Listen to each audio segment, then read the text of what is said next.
നമസ്കാരം. നമ്മളിൽ പലരും റിലയൻസ് സൂപ്പർ മാർക്കറ്റിൽ പതിവായിട്ട് പോകുന്നവരാണല്ലോ. സാധാരണ സൂപ്പർ മാർക്കറ്റുകളെക്കാൾ കുറെ കാര്യങ്ങൾ വ്യത്യാസമാണ് റിലയൻസിൽ. കാരണം ഇഷ്ടംപോലെ ഓഫറാണ്. അതുകൊണ്ട് തന്നെ നമ്മൾ എപ്പോഴും പോകുന്നതുമാണ്. പക്ഷേ അവിടെ പോകുമ്പോൾ ഒന്ന് സൂക്ഷിക്കണം. കാരണം കാശ് പോകുന്ന ചില പരിപാടികൾ അവിടെയുണ്ട്. ഞാൻ ഒരുപാട് കാലം വിദേശത്ത് ജീവിച്ചതുകൊണ്ട് ഈ കമ്പ്യൂട്ടർ ബില്ലിംഗ് എല്ലാം കണ്ട് നല്ല പരിചയമാണ്.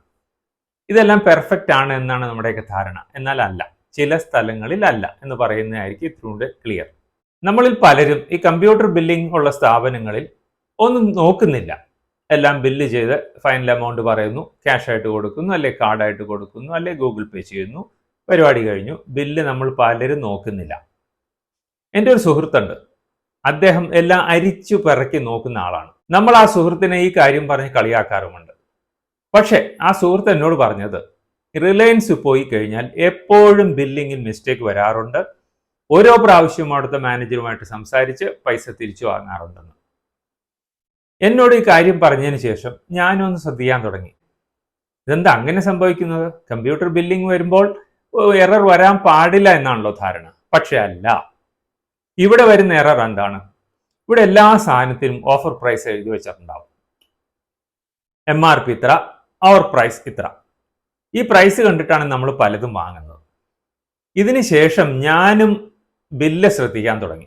പേ ചെയ്തെല്ലാം കഴിഞ്ഞ് വെളിയിൽ വന്നതിന് ശേഷമാണ് ഞാൻ ബില്ല് നോക്കുന്നത്. 1 by 1 നമ്മൾ വാങ്ങിയ സാധനത്തിൻ്റെയൊക്കെ പ്രൈസിങ് ശരിയാണോ. അപ്പോൾ എനിക്കും കിട്ടാൻ തുടങ്ങി. ഞാനും മാനേജറെ വിളിച്ച് സംസാരിക്കാൻ തുടങ്ങി.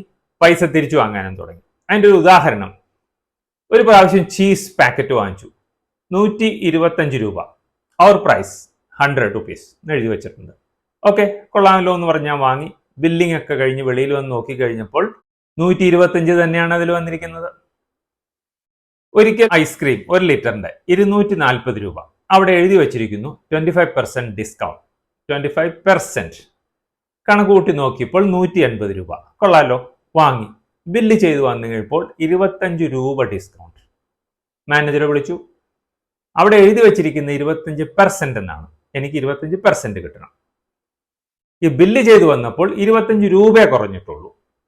അതായത് 180 ആണ് ശരിക്ക് കിട്ടേണ്ടത് അവിടെ എഴുതി വെച്ചിരിക്കുന്ന പ്രകാരം. പക്ഷെ നിങ്ങളുടെ ബില്ല് ചെയ്തു വന്നിരിക്കുന്ന 215. പൈസ തിരിച്ചു വന്നു. ബാസ്കിൻ റോബിൻസ് ഐസ്ക്രീം മിക്കവാറും ബൈ 1 get 1 ഫ്രീ എന്ന് പറഞ്ഞ അവിടെ എഴുതി കാണാം. അത് കണ്ടിട്ട് ഞാനും വാങ്ങണം. Full price. അത് കാരണം നിങ്ങൾ എപ്പോഴും ശ്രദ്ധിക്കുക, കമ്പ്യൂട്ടർ ബില്ലിംഗ് ആണ്, സ്കാനിങ് ആണ്, പെർഫെക്റ്റ് ആണ് കരുതരുത്. പണം എല്ലാം കൊടുത്ത് വെളിയിൽ വന്നതിന് ശേഷം കൃത്യമായിട്ട് നോക്കുക, അവിടെ എഴുതി വെച്ചിരിക്കുന്ന പ്രകാരമുള്ള പ്രൈസിലാണോ നമ്മൾക്ക് സാധനം കിട്ടിയിരിക്കുന്നത്. പലപ്പോഴും അല്ല എന്നുള്ള കാര്യത്തിൽ സംശയമില്ല. ഇതിന്റെ അർത്ഥം റിലയൻസ് എന്ന പ്രസ്ഥാനം നമ്മളെ പറ്റിക്കുകയാണോ? ഒരിക്കലുമല്ല. അവിടെയുള്ള സ്റ്റാഫ് നമ്മളെ പറ്റിക്കുകയാണോ? അതുമല്ല. പിന്നെ എന്താണ് സംഭവിക്കുന്നത്? ഇതിന്റെ മെയിൻ കാരണം ഓരോ ബ്രാഞ്ചിലുമുള്ള സ്റ്റാഫിന്റെ നെഗ്ലിജൻസ് ആണ്. കാരണം അവർക്ക് ദിവസേന സിസ്റ്റത്തിൽ അപ്ഡേറ്റ് വരുന്നു. ഓരോ സാധനങ്ങളും ഓരോ ഐറ്റത്തിനും അന്നത്തെ ഓഫർ പ്രൈസ് എത്രയാണെന്ന്. അതിനനുസരിച്ച് അവിടെ വച്ചിരിക്കുന്ന ബോർഡുകൾ മാറ്റി സ്ഥാപിക്കുകയും അല്ലെങ്കിൽ ഓരോ ഐറ്റത്തിന് എത്രയാണോ വ്യത്യാസങ്ങൾ വന്നിരിക്കുന്നത് അതിൻ്റെതായ വ്യത്യാസപ്രകാരം അല്ലെങ്കിൽ അതിൻ്റെതായ പുതിയ ഓഫർ പ്രകാരം അവിടെ ബോർഡ് വയ്ക്കുകയും വേണം. ഇതൊരു ബ്രാഞ്ചിലെ സ്റ്റാഫും ചെയ്യുന്നില്ല. ഏതെങ്കിലും ഒരു ദിവസം അവിടെ ഒരു ഓഫർ പ്രൈസ് വെച്ചു, അത് അവിടെ ഇരിക്കും കുറേ ദിവസം. ഇത് കണ്ടിട്ടാണ് പലരും വാങ്ങിക്കുന്നത്. ഇതിന്റെ വലിയൊരു ഗുണം എന്ന് പറയുന്നത് പിന്നീട് ആരും നോക്കുന്നില്ല. ഈ ഓഫറിലാണ് വാങ്ങിയതെന്ന ധാരണയിൽ ബില്ല് ചെയ്തു വരുമ്പോൾ ഫുൾ എമൗണ്ട് കൊടുത്ത് നമ്മൾ സ്ഥലം വിടുന്നു. എന്നാൽ ഓഫർ പ്രൈസ് കണ്ടിട്ട് അട്രാക്ട് ചെയ്തിട്ടാണല്ലോ നമ്മൾ വാങ്ങുന്നത്. തീർച്ചയായിട്ടും നമുക്ക് ആ ഓഫർ പ്രൈസിൽ തന്നെ കിട്ടിയിരിക്കണം.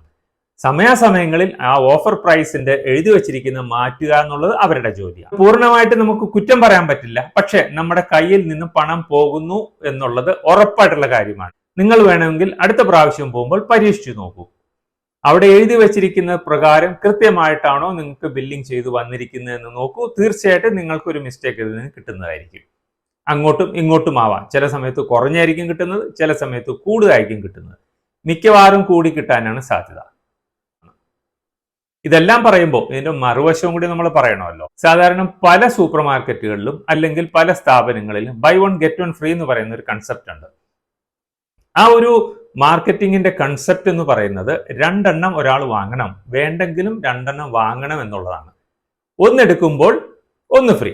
അതായത് 100 രൂപയ്ക്ക് ഒരു പാക്കറ്റ് എടുക്കുന്നതിന് പകരം ഒരു പാക്കറ്റും കൂടെ ഫ്രീ കിട്ടുന്നു. 100 രൂപയ്ക്ക് 2 പാക്കറ്റ് കിട്ടുന്നു എന്നാണ്. റിലയൻസിലുള്ള ഒരു ഗുണം എന്ന് പറയുന്നത് ബൈ 1 ഗെറ്റ് 1 ഫ്രീ എന്ന് പറഞ്ഞാൽ നമ്മൾ 2 പാക്കറ്റ് എടുക്കേണ്ട ആവശ്യമില്ല. കാരണം അവർ സിസ്റ്റത്തിൽ ഇതിന്റെ പ്രൈസ് ഹാഫ് ആക്കിയിരിക്കുകയാണ്. അപ്പോൾ ബൈ 1 ഗെറ്റ് 1 ഫ്രീ എന്ന് കണ്ടു കഴിഞ്ഞാൽ 2 എണ്ണം എടുക്കേണ്ട, ഒരെണ്ണം എടുത്താൽ മതി. ബാസ്കിൻ റോബിൻസ് ഐസ്ക്രീം ഇങ്ങനെ തന്നെയാണ് എഴുതി വെച്ചിരിക്കുന്നത്, ബൈ 1 ഗെറ്റ് 1 ഫ്രീ എന്നാണ്. ഒരെണ്ണം മാത്രം എടുത്താലും അത് 50% പൈസ കൊടുത്താൽ മതി. ഇങ്ങനെ ഒരു ഗുണവും കൂടി അവിടെ ഉണ്ട്. അപ്പൊ കുറ്റം പറയരുതല്ലോ. പക്ഷെ എറർ വരുന്നത് ആ സ്ഥാപനത്തിന്റെയോ ഒന്നുമല്ല, ആ ഓരോ ബ്രാഞ്ചുകളിലും അവിടുത്തെ സ്റ്റാഫിന്റെ നെഗ്ലിജൻസ് കൊണ്ട് തന്നെയാണ്. പക്ഷെ നമ്മൾക്ക് പണം പോകുന്നുണ്ടോ ഇല്ലയോ എന്ന് മാത്രം നമുക്ക് അന്വേഷിച്ചാൽ മതി. അത് കാരണം നിങ്ങൾ ഇനി പോകുമ്പോൾ ഓരോ ബില്ലും ശ്രദ്ധിക്കുക. അവരുടെ സ്പെഷ്യൽ പ്രൈസ് പ്രകാരമാണ്, അത് തന്നെയാണ് ബില്ലിലും വന്നിരിക്കുന്നത് എന്ന് ഉറപ്പാക്കുക. എല്ലാ സ്ഥലത്തെയും കമ്പ്യൂട്ടർ ബില്ലിംഗ് അന്ധമായിട്ട് വിശ്വസിക്കാൻ പാടില്ല, പ്രത്യേകിച്ച് നാട്ടില്. വിദേശങ്ങളിൽ ഒരുപക്ഷെ ഇങ്ങനെയുള്ള എററിന് കുറവായിരിക്കാം. എന്നാൽ കേരളത്തിൽ ഏത് സ്ഥാപനത്തിൽ പോയാലും അവിടെ കമ്പ്യൂട്ടർ ബില്ലിംഗ് ആണെന്ന് വിശ്വസിച്ച് കണ്ണടച്ചു പണം കൊടുക്കുകയല്ല വേണ്ടത്. പണം കൊടുത്തതിന് ശേഷം നമ്മൾ അത് ചെക്ക് ചെയ്ത് എന്തെങ്കിലും എറർ ഉണ്ടെങ്കിൽ അത് കറക്റ്റ് ചെയ്യുകയും തിരിച്ചു പണം വാങ്ങുകയും തന്നെ വേണം. എൻ്റെ സുഹൃത്ത് പറഞ്ഞതനുസരിച്ച് ഞാൻ ചെക്ക് ചെയ്യാൻ തുടങ്ങിയപ്പോൾ എനിക്കും കിട്ടി എന്നുള്ളത് സത്യം തന്നെയാണ്. തീർച്ചയായിട്ടും ശ്രദ്ധിക്കുന്നത് നല്ലത് തന്നെയാണ്. Thank you for watching.